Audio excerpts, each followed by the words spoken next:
Bonsoir à toutes et à tous. Merci de rester fidèles à Balafon Télévision. Au menu du grand plateau ce soir, faits et méfaits autour de l'attente du nouveau gouvernement. 8 mois après l'investiture de Paul Biya pour un 8e mandat, les populations attendent toujours la formation d'un nouveau gouvernement. Malgré plusieurs annonces présidentielles, aucun décret n'a encore été publié. Dans cette attente, des batailles de positionnement se multiplient autour du président de la République. Des clans se formeraient dans l'espoir d'obtenir une place privilégiée au sein du pouvoir, chacun se présentant comme le véritable Konkuma. On s'en souvient, au début du mois de juin, un individu s'était introduit dans les locaux du média public en possession de faux documents annonçant la nomination d'un vice-président ainsi que la formation d'un nouveau gouvernement. Signe d'impatience ou tentative de coup d'État, les enquêtes ouvertes devront permettre d'en savoir davantage. Dans l'intervalle, face à ce climat d'incertitude, le groupement des entreprises du Cameroun, GECAM, appelait les pouvoirs publics à faire preuve de responsabilité afin de ramener la sérénité et d'apporter aux populations les réponses qu'elles attendent. Le président Paul Biya aurait-il choisi de laisser les différents acteurs se livrer à une bataille de positionnement? Comment comprendre la multiplication de décrets et de documents qui ne proviennent pas de la présidence de la République? Toutes ces questions et bien d'autres encore seront développées dans la deuxième partie du Grand Plateau avec notre invité Roland Tsapi, éditorialiste à Balafon Média. Pour l'heure, place au journal.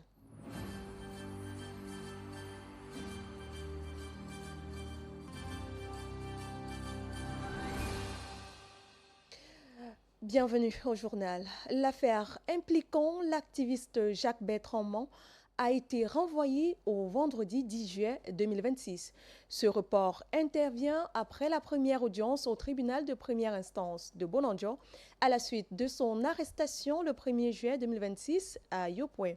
Selon ses avocats, leur client est actuellement détenu à la prison centrale de Newbel et fait face à 3 chefs d'accusation: violence contre un agent de la force publique et diffamation sur les réseaux sociaux. L'équipe de défense a plaidé pour sa libération tout en dénonçant ce qu'elle qualifie de complot visant à maintenir injustement leurs clients derrière les barreaux.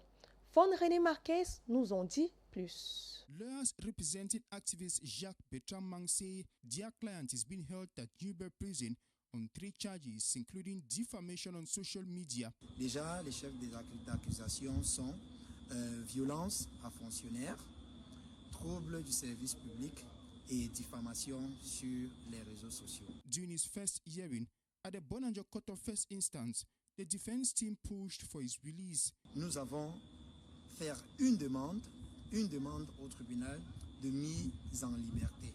Alors nous avons plaidé tous les éléments qui sont nécessaires, par exemple sur la présomption d'innocence, sur la liberté qui est un principe fondamental.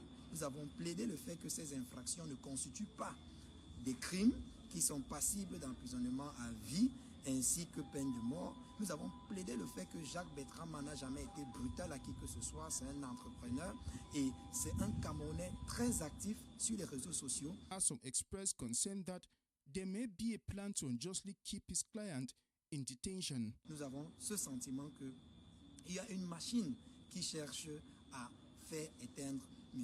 Jacques Bertrand.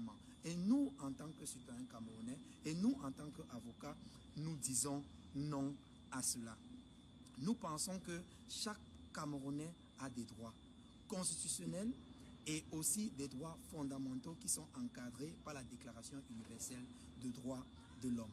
The case, which had its first hearing last week, was adjourned to Friday, July 10, 2026. For a quick reminder, political and social activist Jacques Bertrand was arrested on July 1, 2026 in Yopoué, Douala 2 subdivision.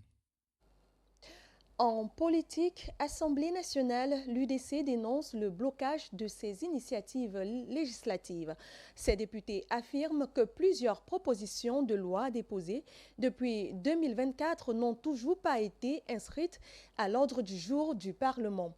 Au cours d'une conférence de presse à Yaoundé, ils ont réclamé l'examen de ces textes, réitéré leur opposition aux récentes réformes constitutionnelles et dévoilé une nouvelle proposition de loi. Le point avec Sébastien Oyébé. Depuis plus de 2 ans, leur proposition de loi reste lettre morte. Malgré plusieurs relances, les députés de l'Union démocratique du Cameroun affirment qu'aucun de leurs textes n'a été inscrit à l'ordre du jour d'une session parlementaire. Une situation qu'ils estiment contraire à la Constitution et au règlement intérieur du Parlement. Une Assemblée nationale qui, pendant des années, des décennies, a 100% de lois adoptées qui sont des projets et où on n'a pas une seule proposition de loi adoptée, c'est clivant. Un effort vraiment doit être fait. Si notre pouvoir législatif est là au service de la République, au service de la démocratie. Les députés de l'UDC sont également revenus sur les réformes constitutionnelles adoptées en mars dernier et réaffirment leur opposition à ces textes et assurent avoir tenté en vain de suspendre l'examen du projet de loi relatif au Conseil constitutionnel.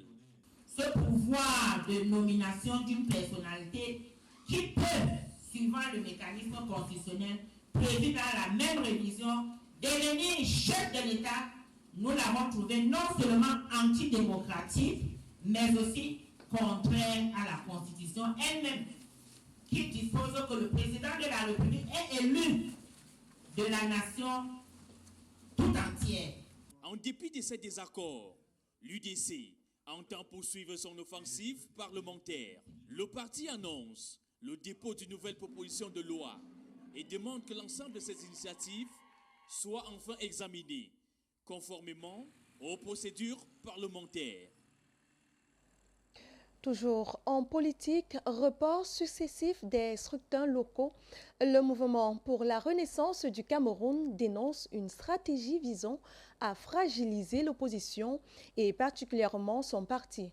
Réunis à Baham en Assemblée générale, les responsables régionaux disent se préparer malgré tout aux prochaines élections législatives et municipales. Franck Durand-Tassonquin depuis Baham. Quelle discipline observe-t-il vis-à-vis des organes du parti? Redynamiser les structures du parti et préparer les prochaines échéances électorales, c'est l'objectif de l'Assemblée générale des structures du mouvement pour la renaissance du Cameroun, tenue à Baham, dans le département des Hauts-Plateaux. L'occasion pour les responsables du parti de dénoncer une nouvelle fois les reports successifs des scrutins locaux qu'ils estiment préjudiciables à l'opposition. J'ai dit tantôt, des prorogations visent à nous fragiliser. Et l'objectif étant de faire en sorte qu'à un moment, on se décourage. Nous avons donc le devoir de marteler aux responsables locaux et à nos militants de rester focus sur ce qui nous attend. Voilà pourquoi redynamiser, faire en sorte que la mobilisation soit permanente est un devoir pour nous. Militants, sympathisants et responsables régionaux ont également arrêté les priorités du parti en vue des prochaines années, placées sous le thème CAP 2027, unité dans la discipline et reconquête locale de la région de l'Ouest. La rencontre met également l'accent sur la mobilisation des bases et la discipline interne. Nous ne serons distraits par rien et nos militants ne sont distraits par rien. Maintenant, qu'ils soient simplement rassurés que nous irons aux élections et que le régime en place doit respecter, comme il a dit, et c'est lui qui a repoussé les élections. Nous attendons simplement qu'il respecte le calendrier électoral. Au-delà de la préparation électorale, cette rencontre visait aussi à renforcer la cohésion des structures locales et à resserrer les rangs du parti à l'approche des échéances à venir. Et sur le terrain des inscriptions sur les listes électorales, la mobilisation s'intensifie. Les partis politiques multiplient les initiatives pour pousser les Camerounais à s'inscrire sur les listes électorales à quelques semaines de la clôture des opérations pour le compte de 2026. Le PCRN organise des opérations de terrain tandis que le SDF et le MRC privilégient le porte-à-porte. Des déploiements qui ne sont pas sans difficulté, nous dit Fondrené Marquez. Recent data from Elections Cameroon Elecam shows that 124,342 new voters were registered in the first half of 2026, with less than 2 months to the close of the electoral register. Political parties such as the Cameroon Party for National Reconciliation, PCRN, have launched various operations to encourage voter registration. Nous avons lancé l'opération Ouragan sur le plateau, vous allez voir ce travail. Vous verrez les équipes sur le terrain. Les coordinations tardent effectivement à prendre le pas, mais nous espérons que d'ici la fin de la semaine, toutes les coordinations Cameroun et diaspora seront opérationnelles. Les missions sont claires. Rappeler aux populations leurs devoirs.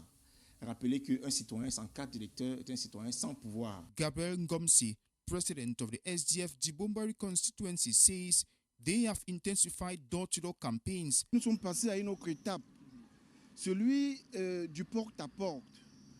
Nous allons vers les citoyens, maison après maison, village après village. Il est question pour nous ici de recenser, vérifier les inscriptions, mobiliser les électeurs et garantir la protection du vote. According to these parties, the challenges faced on the ground are numerous. Dibombari a accueilli un très bon nombre de personnes déplacées qui sont venues soit du nord-ouest, soit du sud-ouest. Et il y a beaucoup qui avaient perdu leur acte de naissance. Donc il fallait déjà pour inscrire, il faut reconstituer les actes de naissance. C'est qu'au-delà d'avoir des cartes d'électeurs, il faut voter. Et ce vote, c'est donc l'éducation citoyenne. Nous avons intégré une rubrique que nous appelons les causeries électorales citoyennes, qui vise à rappeler un ensemble de devoirs, de droits aux citoyens, les mettre à jour des réalités, leur expliquer le jeu politique, parce qu'il s'agit de la politique. The Cameroon Renaissance Movement, CRM, has also joined the sensitization drive, but according to Kwepo Justin, coordinator of the mobile registration units of the CRM Littoral 1, most Cameroonians they approach are reluctant to register. Tout autre chose, à présent, plus de 700 milliards de francs CFA pour réhabiliter et moderniser ces installations. La Société nationale de raffinage prépare sa relance 7 ans après l'incendie ayant ravagé 4 de ses 13 unités de production. Le gouvernement, qui mise sur le partenariat public-privé pour réaliser ce projet, a récemment lancé un appel à manifestation d'intérêt. À propos, Hilaire Zipan, homme politique, questionne la nécessité d'un emprunt alors qu'il existe déjà dans la structuration des prix du carburant à la pompe. Une somme de 47 francs que les consommateurs payent par litre pour le soutien à la raffinerie. Je vous propose de l'écouter dans cet extrait. Si l'on voit la structure des prix qui est publique, parce que la structure des prix est publique, vous prenez la rubrique 25, il y a soutien à la raffinerie. Nous n'avons pas 2 raffineries, nous avons une seule raffinerie. Je peux vous dire que ça fait 47 francs par litre payé par chacun d'entre nous une fois que vous consommez soit le pétrole, soit le super, soit le gazole. Vous payez 47 francs que l'on collecte et que l'on adresse notamment à la Sonara. Si vous prenez la période entre 2019, pour nous prendre cette période-là, et aujourd'hui, je peux vous dire, moi qui suis dans le secteur pétrolier, que c'est des centaines de milliards.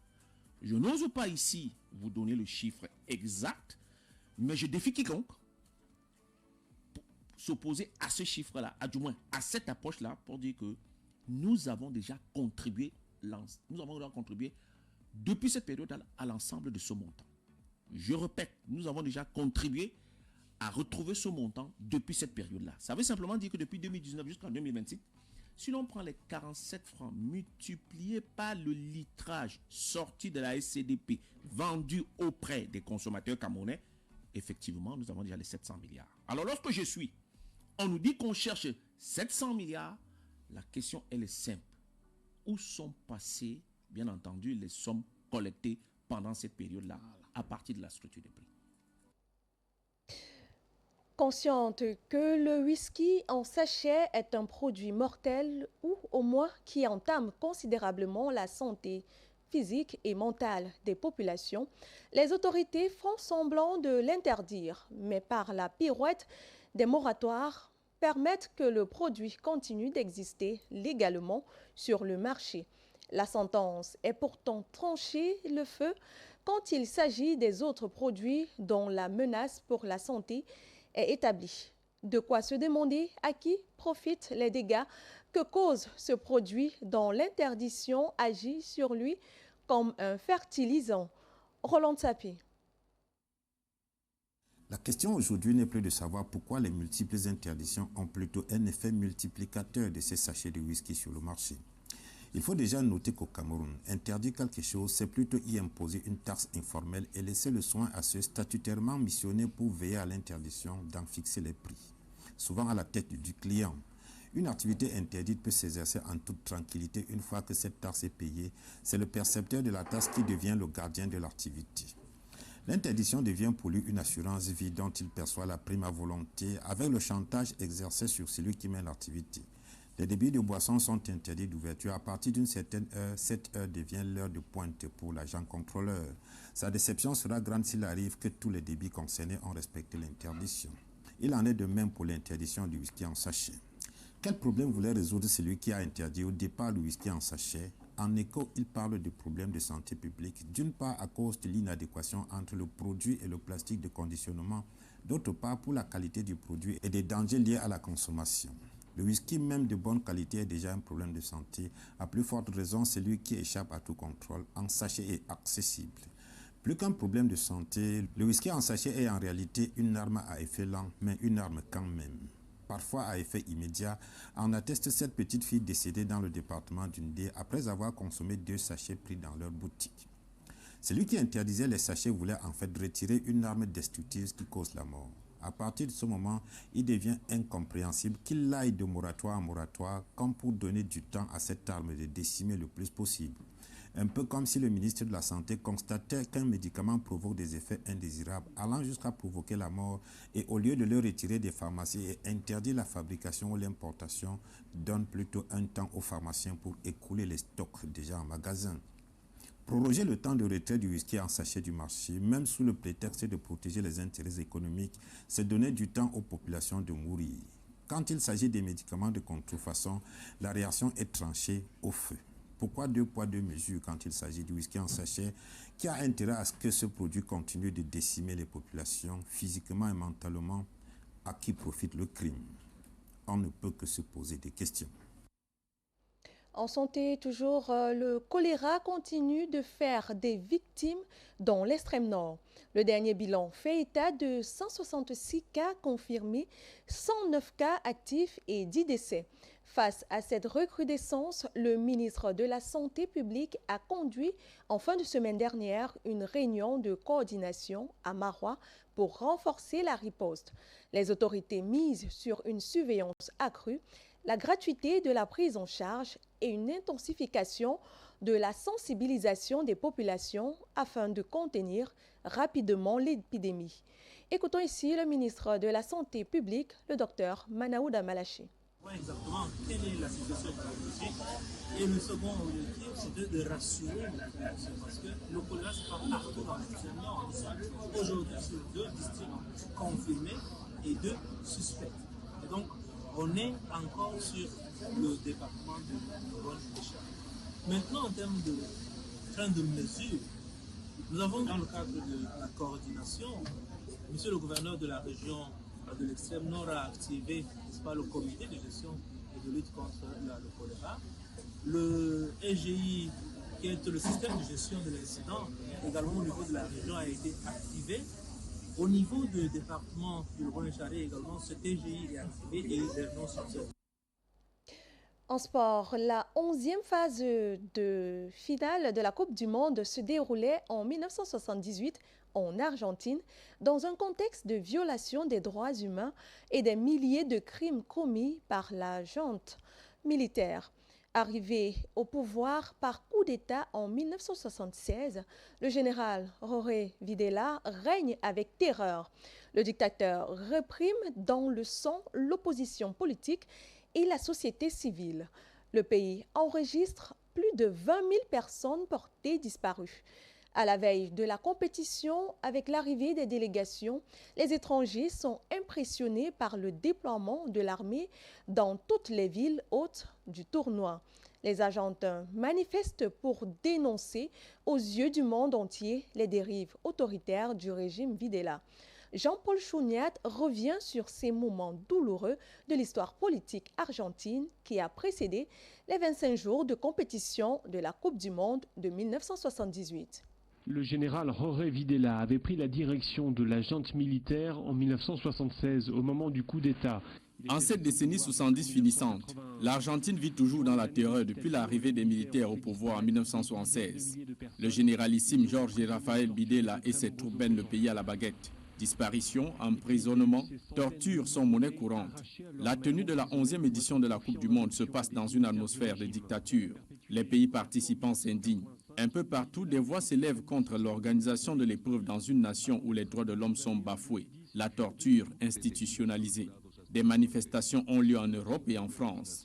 Même à Buenos Aires, femmes, mères, sœurs des disparus en masse vont pleurer devant la Casa Rosada, siège de la présidence de la République. Le logo du mondial sert à dénoncer les camps de concentration.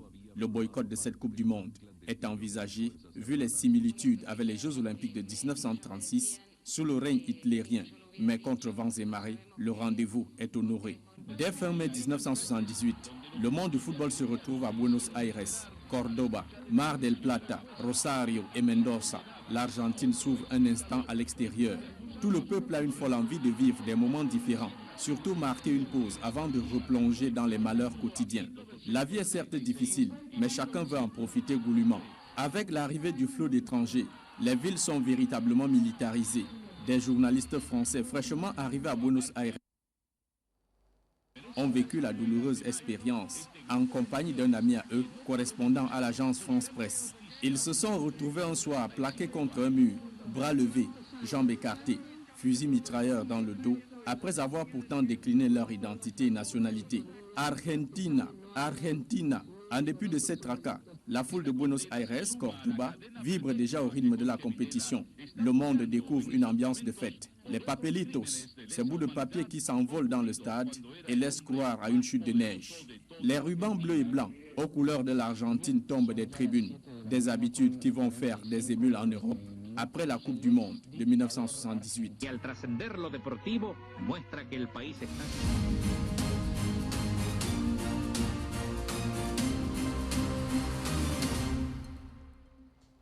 Bienvenue dans la deuxième partie du Grand Plateau consacrée autour des faits et méfaits de l'attente du nouveau gouvernement.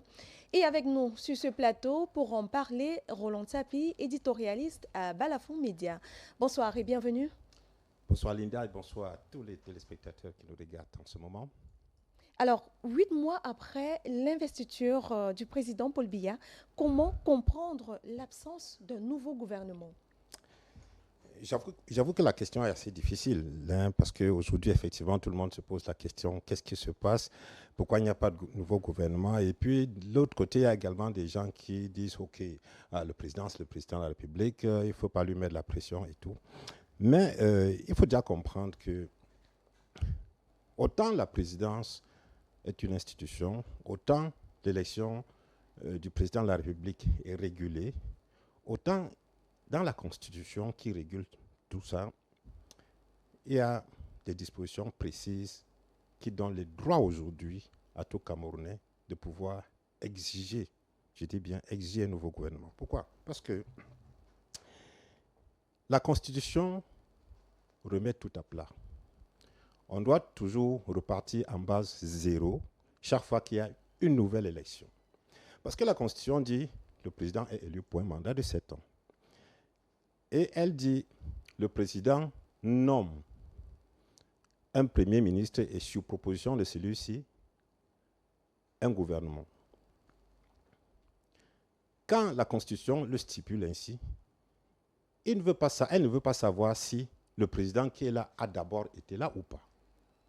Ça veut dire qu'on est en train de remettre tout à plat à partir du moment où on a élu un président de la République, d'après la Constitution. À partir de ce moment-là, une fois qu'il a prêté serment, il a le devoir. À ce moment, ce n'est pas une option. La Constitution dit que le président de la République nomme un premier ministre qui lui propose les membres du gouvernement. Donc, si on prend les choses ainsi, on est en droit d'exiger du président de la République qu'il nomme un gouvernement. Il aurait dû ne pas être le président sortant qui a regagné l'élection. Il aurait pu être un nouveau président qu'il aurait nommé un gouvernement. Et il faut savoir que ces nominations tiennent sur le mandat que le président vient d'obtenir auprès des populations. Au cours de ce même mandat, il peut remanier autant de fois qu'il veut, mais une fois que le mandat est arrivé à terme, tout s'efface avec. Ailleurs, les gens ont compris. Récemment, en République du Congo, Brazzaville, le président Denis Sassou Nguesso a rempilé, pour le dire ainsi, il a été réélu à son poste. Mais au lendemain de sa prestation de serment, qu'est-ce qui s'est passé? Le Premier ministre a remis sa démission et celle de son gouvernement pour remettre tout à plat. Pour lui dire maintenant, il est temps que tu nommes ton gouvernement. Les gens font souvent allusion à une histoire de discrétion que le président nomme. Il a un pouvoir discrétionnaire de nommer. Mais il faut préciser que le pouvoir discrétionnaire du président de la République tient sur les personnes qu'il peut nommer. Il choisit qui il veut. Vraiment, personne ne lui conteste ce pouvoir-là. Mais le fait de nommer, ce n'est pas une option. Voilà en réalité où le problème se pose. Le fait de nommer un gouvernement, c'est un devoir qui est exigé par la Constitution. Il ne va pas gouverner seul. Et donc, si on considère effectivement que chaque fin de mandat annule tout ce qui était derrière, on peut légitimement considérer aujourd'hui que le Cameroun n'a pas de gouvernement. Parce qu'il a un gouvernement qui avait été nommé au cours du 7e mandat de M. Biya, et depuis qu'il a pris un 8e mandat, jusqu'ici, il n'a pas encore posé ce qu'on peut appeler les actes de gouvernement en fixant un certain nombre de choses par la nomination d'un Premier ministre d'abord, qui va lui proposer des membres du gouvernement qu'il va nommer. Voilà où on en est aujourd'hui en réalité. Alors, certains parlent aujourd'hui notamment de bataille de positionnement autour du pouvoir. Qu'est-ce qui nourrit cette situation? Il faut dire que l'attente qui se fait longue déjà, vous avez parlé de 8 mois. 8 mois.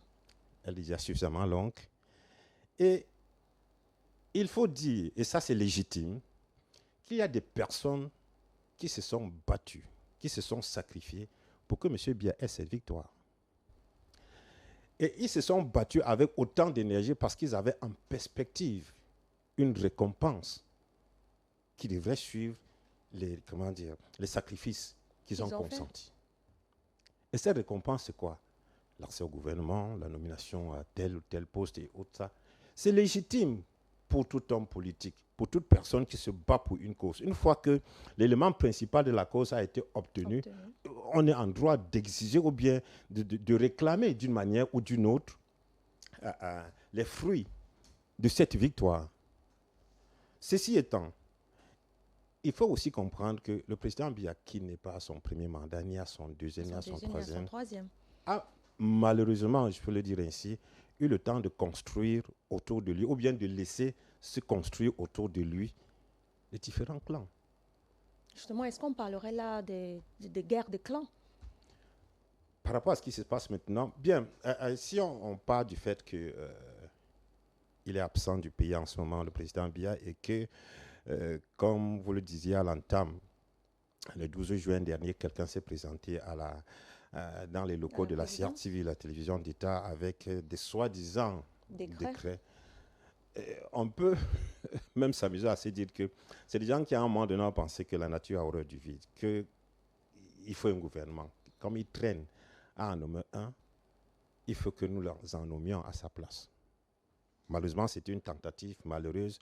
Mais au-delà des faux usages, de faux tentatives d'usurpation, il faut comprendre pourquoi on en est arrivé là. Parce que justement, il y a des gens qui attendent. Il y a des gens qui attendent, et parmi les gens qui attendent, il y a d'autres qui veulent arriver plus vite. Il y a ceux qui craignent qu'on ne nomme finalement tel autre, alors que c'est eux qu'il fallait nommer. Il faut le dire. La recherche du pouvoir, c'est un sentiment légitime. Et quand on est à côté d'un président de la République qui a, dans la nouvelle modification de la Constitution, ouvert une brèche qui est celle de la nomination d'un vice-président qui pourrait le remplacer, à partir de ce moment-là, les appétits s'attisent. Les appétits s'attisent auprès des personnes qui, à tort ou à raison, pour une raison ou pour une autre, estiment qu'elles sont mieux placées pour occuper ce poste de vice-président. Il y a des gens qui estiment que, de par sa proximité avec le président de la République, de par ses faits d'armes dans le pouvoir, de par les efforts qu'il a consentis financièrement, physiquement et toute chose pour assurer la victoire du président de la République, il y a des gens qui estiment qu'ils sont les seuls qui devraient être nommés à ce poste. Et il faut concéder à 1, 2, 3 personnes de vouloir être nommés à ce poste de vice-président. C'est légitime. Évidemment, dans ce genre de situation, forcément, il ne peut se constituer que des guerres de clans. Pourquoi? Parce que si on est peut-être dans une élection locale, il y a toujours plusieurs candidats.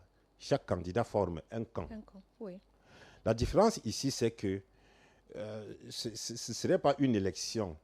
C'est que c'est une opération où on irait demander les suffrages des populations, mais on attend la décision d'un individu qui va décider. Alors, autant certains se battent pour se faire bien voir auprès de lui, autant certains qui estiment que sûrement l'autre camp a des avances sur eux de par telle ou telle chose, il peut vouloir forcer les choses et arriver à ça. Forcément, il y a une guerre de clans. Et ce n'est pas aujourd'hui que, on le sait au Cameroun, déjà, avec l'affaire des hautes institutions, on a bien vu que dans beaucoup de cas, les hautes institutions ont été soit suivies, soit pas suivies, parce qu'il y a des groupes d'un côté comme de l'autre qui estimaient que les hautes institutions en fait n'émanent pas du président de la République, et d'autres qui pensent que c'est eux qui ont le droit. Par exemple, le secrétaire général de la présidence qui est dépositaire d'une délégation permanente de signature, il peut utiliser justement ces délégations-là pour donner autant de hautes institutions qu'il veut.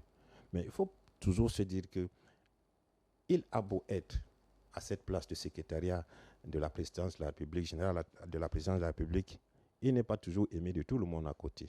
Il y a aussi des gens qui ambitionnent être à ce poste. Donc, forcément, on est dans un système où chacun veut utiliser les leviers du pouvoir qu'il a à sa disposition pour avancer le plus possible.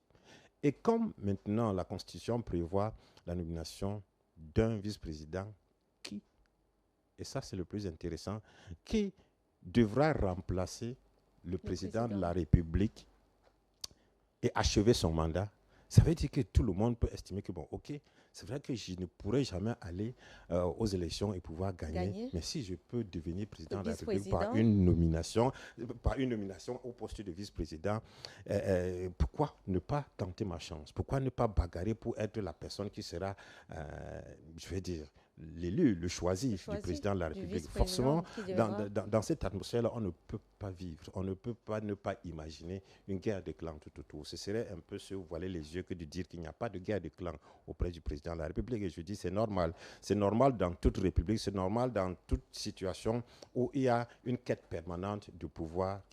Et il peut y avoir des gens qui ne veulent pas forcément être à la place du vice-président, mais qui veulent rester là où ils sont déjà. Donc, ça ne concerne pas seulement... Ils sont obligés de travailler évidemment, en harmonie avec les autres. En harmonie avec les autres. Évidemment, chacun essayant de voir le positionnement des personnes qui sont plus en vue et en s'alignant derrière tel, parce qu'ils savent que si tel arrive, peut-être qu'ils seront maintenus à leur poste ou pas. De toute façon, on ne pourrait arriver qu'à ça, tout simplement parce qu'effectivement, l'attente se fait extrêmement longue. Justement, vous avez parlé des faux décrets. Est-ce qu'on ne pourrait pas parler d'une crise de communication au sommet de l'État? Si, bien entendu.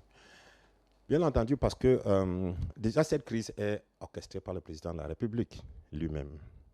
Ce silence qu'il garde, qu'il maintient, qu'il entretient depuis 8 mois déjà, ça commence un peu à trop faire, à faire qu'on se pose des questions. Surtout que de temps en temps, lui-même a alimenté ce silence en parlant à demi-mot. Dans son adresse du 31 décembre 2025, oui, il a dit lui-même que je sais que vous attendez un gouvernement. Le gouvernement que je vais mettre en place bientôt va. Dans quelques jours. Le 10 février, dans son adresse à la jeunesse, il a rappelé que je sais que vous êtes impatient d'avoir un gouvernement, mais il sera là bientôt et surtout, la part belle sera faite aux jeunes et aux femmes.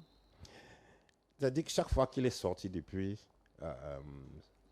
sa prestation de serment, les 2 fois qu'il est sorti, c'est-à-dire le 31 décembre 2025 et le 10 février, il a laissé entendre que c'était imminent. Mais il a tout fait pour rester le plus vague possible. Parce que dans quelques jours, chacun peut y mettre la durée de temps qu'il veut. Ça n'engage pas le président de la République qui a dit qu'en quelques jours, il est resté vague sur la durée qu'il donne. Donc, lui-même est conscient qu'il devrait nommer un gouvernement. Lui-même est conscient.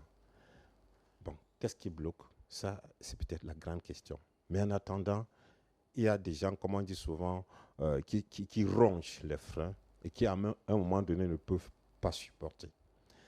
On se serait attendu, par exemple, honnêtement, pour ce qui est de la communication, que l'institution présidence de la République, qui n'est pas celle qui est la plus pauvre en outils de communication, encore moins en personnel qui puisse communiquer, aurait pu au moins faire une sortie de manière spéciale pour parler de ce gouvernement qui est attendu. Peut-être pas le nommer, mais dire au moins quelque chose. Une communication, même pour ne rien dire, mais une sortie sur le sujet pour dire que voilà, ce que vous attendez le gouvernement, il est en train d'être structuré parce qu'il va être revu en taille, par exemple, en efficacité. Ça doit être... D'autant plus qu'il y a beaucoup de postes vacants. Évidemment, il y a beaucoup de postes vacants. Et même en dehors des postes vacants, ils pouvaient, par exemple, te dire, bon, on va réduire la taille. Vous savez qu'on est aujourd'hui à près de 65 ministres, ce qui est quand même énorme pour un pays qui compte à peine 30 millions d'habitants, selon les chiffres estimés. Donc, quelque chose devrait tout au moins être dit à ce jour concernant ce gouvernement qui est attendu. Et je rappelle, comme je l'ai dit tantôt, attendre qu'un gouvernement soit nommé après une élection présidentielle, ce n'est pas de l'aumône qu'on fait, ce n'est pas une faveur qu'on demande au président de la République. On lui demande tout simplement de respecter ce que la Constitution dit, qu'une fois élu, ayant prêté serment, vous devez nommer un Premier ministre. Et depuis lors, vous ne l'avez pas fait. Qu'est-ce que les gens doivent penser? Il y a un problème effectivement de communication à ce niveau. Et vous avez vu ce problème de communication qui s'étend même après des crises fabriquées ou pas. Cette affaire de faux décrets. Vous avez vu, le ministre de la Communication a attendu près de 2 semaines pour faire une sortie. Pratiquement 3 semaines. Pour faire une sortie là-dessus. Une sortie d'ailleurs qui a laissé tout le monde sur la faim. Oui. Parce que dans l'ensemble, il dit qu'il y a un individu qui s'est présenté dans les locaux de la CIA. Ce qu'on connaissait déjà. Qui est cet individu? Il dit que la personne a été interpellée entre les mains des personnes compétentes qui sont en train de l'exploiter depuis 2 semaines quand même. Il y a quand même la première chose qu'on vous demande dès que vous êtes interpellé, vous arrivez dans une unité de commissariat ou bien dans n'importe quoi, c'est décliner votre identité, qui êtes-vous, vous faites quoi et tout ça là, qu'on note déjà. Ça, c'est au moins la première chose. Et ces informations-là sont celles qui étaient attendues d'une communication du gouvernement. C'est-à-dire que donnez-nous tout simplement les premiers encadrements. On ne veut pas aller d'abord plus loin, mais dites-nous tout simplement qui était à la manœuvre. C'est tout. On peut se déjà contenter de ça, c'est-à-dire en déclinant l'identité de la personne qui portait le colis et peut-être en revenant un peu sur son historique pour dire que soit c'est un repris de justice, comme on en dit souvent pour les personnes interpellées lors des patrouilles. Quand on est à la recherche de quelques malfrats, on dit soit c'est un repris de justice, soit, mais il fallait que quelque chose soit dit là-dessus. Mais jusqu'ici, la communication reste crispée. Bon, il ne faut pas peut-être aussi en attendre un peu trop. Vous savez que le président de la République a habitué les Camerounais au silence, au point de donner même lieu à des thèses, des doctorats sur le silence présidentiel.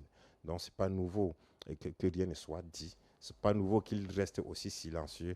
C'est un homme habitué à garder le silence et on nous a fait comprendre parfois que son silence est une forme de communication.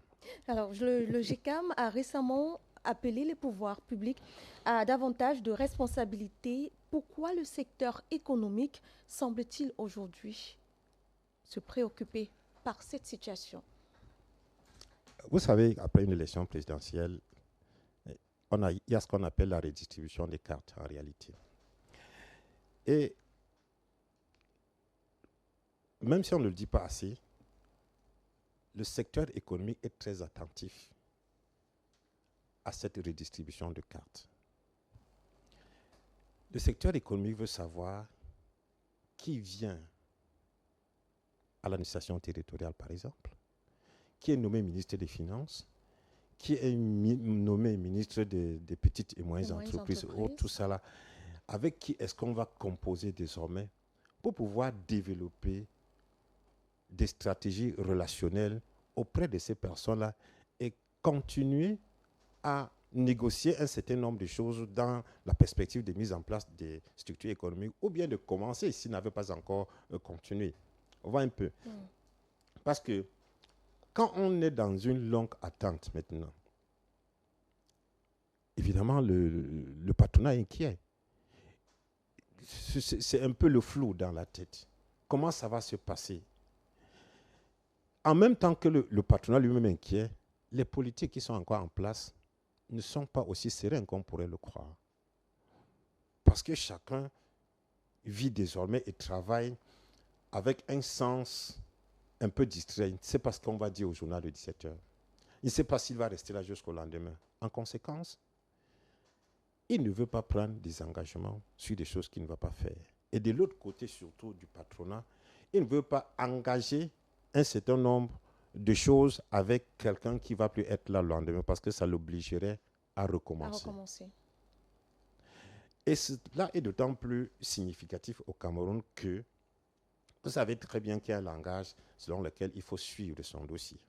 Malgré toute la digitalisation qui est en train d'être mise sur pied au Cameroun, il y a ce fait qu'il faut suivre son dossier. Ça suppose quoi? Que quand vous avez introduit un dossier, peut-être vous demandez un agrément, une licence d'importation, une licence de telle ou telle chose, vous voulez mettre sur pied une unité de montage des voitures ou bien de téléphone, de portable et tout, ça nécessite une lourde machine administrative.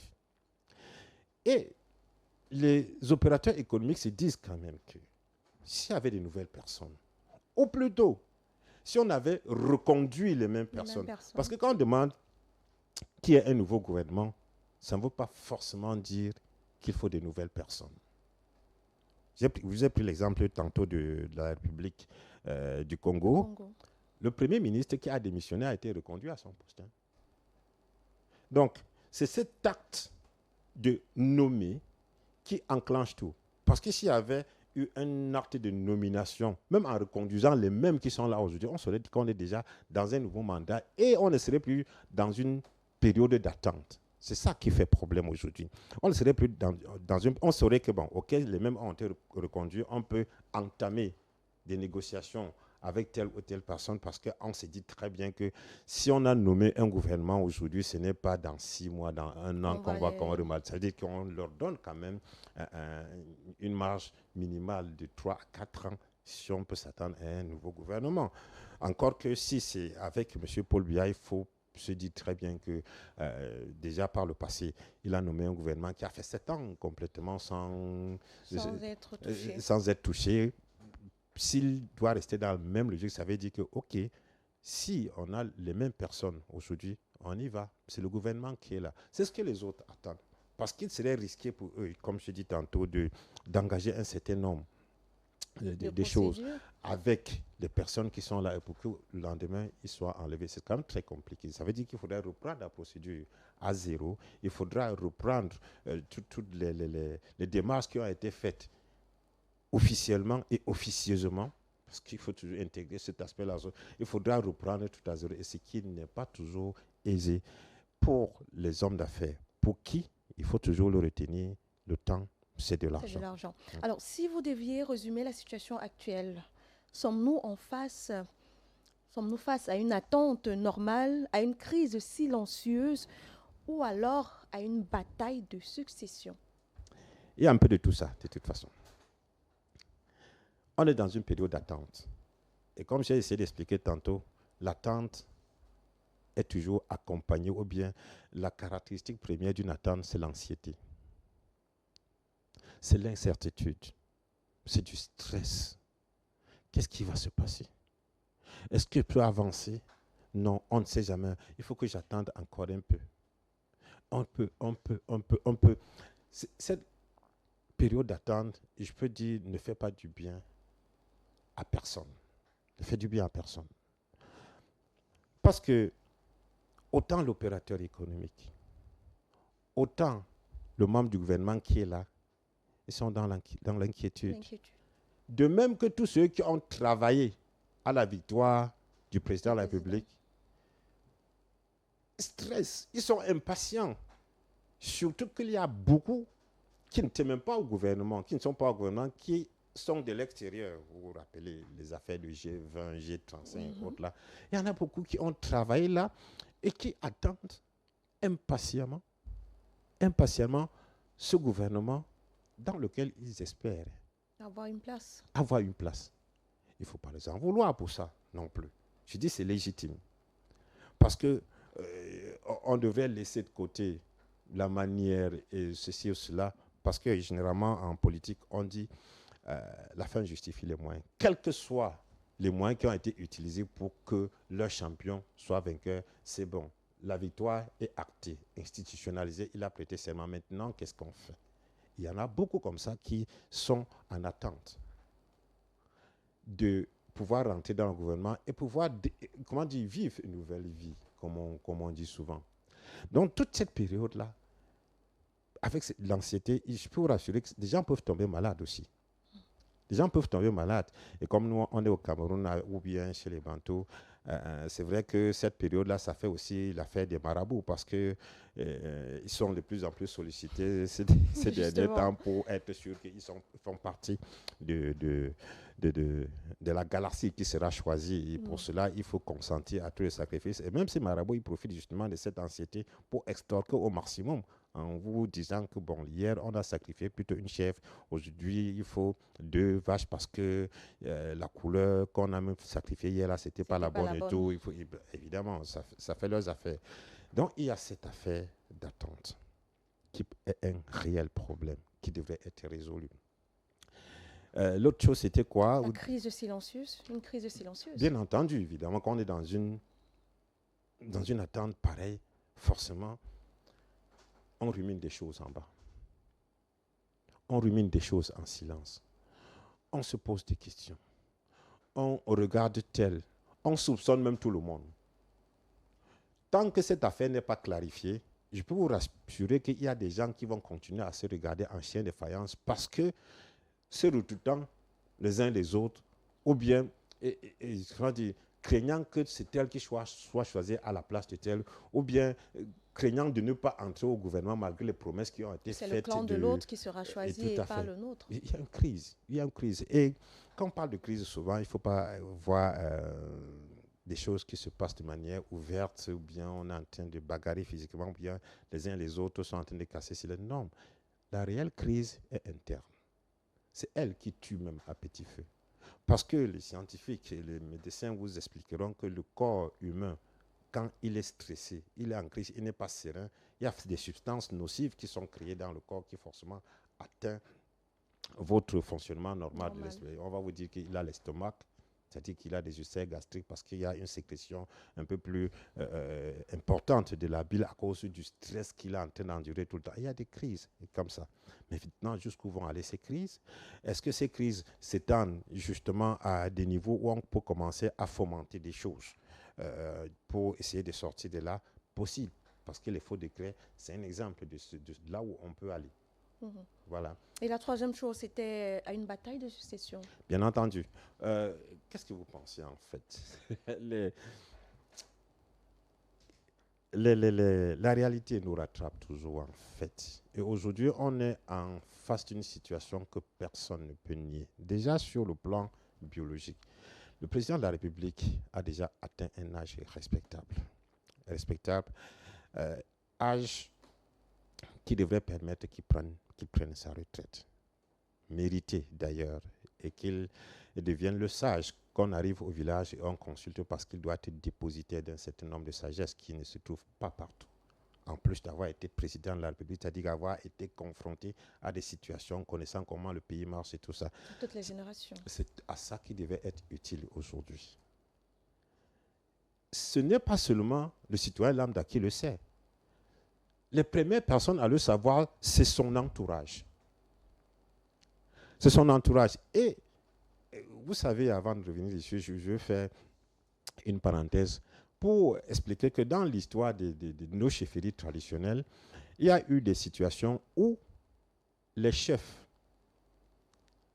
ont vécu très longtemps et les enfants qui aspiraient au trône après le décès du père se sont vus en train d'atteindre 80 ans, 90 ans. Sans avoir passé. Le père est toujours vivant. Il y en a qui ont fomenté des coups pour que le père meure, d'une manière ou d'une autre. Pour qu'au moins, il règne quelques années, le temps de partir aussi. Pourquoi? Parce qu'ils ont été élevés dans l'optique, ou plutôt dans un environnement qui leur permet de savoir qu'ils sont des potentiels successeurs. Parce que tout enfant né, tout prince de la chefferie est successeur. Du moins, s'il est né sous la peau de panthère, comme on dit. C'est-à-dire que c'est quand son père a pris le trône qu'il est venu au monde. Ça, c'est généralement dans beaucoup de chefferies. À l'ouest, ça se passe comme ça. C'est-à-dire que si c'est à 50 ans que quelqu'un prend le trône, les enfants qu'il a eus auparavant ne peuvent pas aspirer au trône quand il ne sera pas là. Ce sont les enfants qu'il aurait accouchés pendant qu'il était chef. Donc, tout enfant qui est né dans ces conditions et qui sait qu'il remplit les conditions de succession est un potentiel chef après son père. En conséquence, il se regarde, comme j'étais en train de dire tantôt, les uns, les autres, avec méfiance, parce qu'on ne sait pas qui va être choisi. Et parfois, s'il faut manigancer pour être la personne qui est bien placée, tant mieux, ça se fait. Autant ça a été valable pour les chefs traditionnels, autant c'est valable pour le président de la République aujourd'hui. C'est en essayant de régler ce problème que l'histoire de du vice-président est arrivée. Ça tue les querelles, les batailles qui se faisaient tout autour, pour plutôt, ça n'a même pas tué, ça a déplacé les querelles des groupes sur un individu cette fois-ci. Parce qu'on sait que si le président de la République nomme un vice-président, c'est celui-là qui va le remplacer. Mais la nuance qu'il faut faire là-dedans, c'est que la Constitution dit que le président de la République peut nommer. Ce qui veut dire qu'il n'est pas obligé d'en nommer un. Ça crée une autre incertitude parce que là où on ne sait même pas si le président de la République va nommer un vice-président. S'il ne nomme pas, il n'aura violé aucune loi parce que la Constitution lui donne la possibilité de le faire, ne lui demande pas en tant qu'exigence de le faire comme il en est du gouvernement qu'il doit pouvoir constituer avec la nomination d'un Premier ministre. Alors là, on va sortir certainement par là. Qu'attendent concrètement les Camerounais aujourd'hui? Un gouvernement, une vision ou simplement des réponses? Des réponses qui peuvent se résumer à une décrispation de l'atmosphère. Un gouvernement, oui, qui va incarner justement la vision à laquelle vous faites allusion. Parce que le peuple aujourd'hui a vécu une longue période qui pour eux a été stressante avec le président Paul Biya dans tout le domaine. Honnêtement, il ne faut pas se cacher pour le dire. Parce que dans beaucoup de domaines, les choses sont allées décrescendo. Prenons l'exemple des routes, par exemple. Prenons l'exemple des villes qui avant étaient très propres. On appelait même la ville de Douala Mbengue, en allusion à la ville de Paris qui est très propre. Et vous voyez, dans les vacances, les enfants disaient qu'ils partent en Mbengue. En résumé, pour dire qu'ils partent en ville, là où il y a des lumières, là où ça éclate, là où il y a du beau et autres. Ça, c'était la ville de Douala à l'époque. Qu'en est-il aujourd'hui? On se pose des questions réellement. Et quand on a grandi et qu'on a aujourd'hui 43 ans, n'ayant entendu que le nom d'une seule personne comme président de la République, à un moment donné, ça devient monotone aussi. Donc voilà quelque chose qui est attendu des populations. À défaut d'avoir pu changer de président, qu'on change au moins les membres du gouvernement qui, pendant les 7 ans du 7e mandat, ne sont pas fait que des amis au sein de la population. Au contraire, il y en a qui se sont illustrés très, très négativement, décrochant au passage des surnoms de tel ou tel. Et les populations veulent avoir d'autres têtes là en face d'eux. Autant les populations que les opérateurs économiques, que tout le monde d'ailleurs, parce qu'il y a beaucoup de personnes aujourd'hui qui attendent qu'il y ait vraiment ce ouf de soulagement, ne serait-ce qu'avec la création ou bien la mise sur pied d'un nouveau gouvernement. Voilà ce que je peux dire que les populations attendent aujourd'hui. Alors, merci Roland Tapi, merci d'avoir accepté notre invitation. Merci de m'avoir invité. Je rappelle que vous êtes éditorialiste à Balafon Média. Modestement. Merci à tous, chers téléspectateurs. Rendez-vous demain lorsqu'il sera 20h. Bonne suite de programme.